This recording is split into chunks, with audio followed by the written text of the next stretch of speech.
Asa man ka, padulong.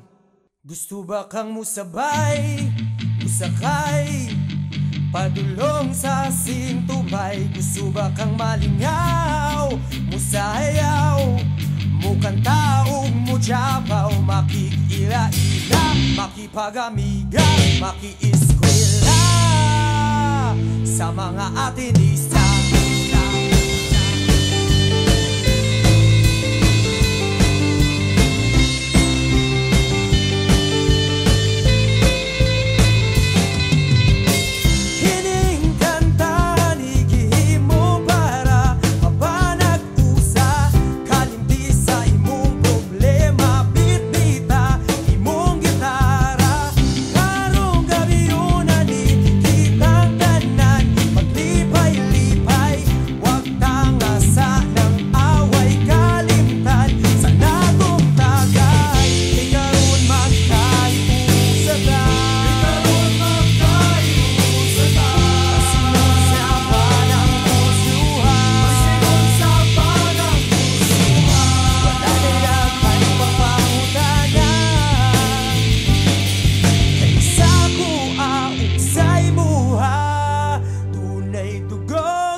This time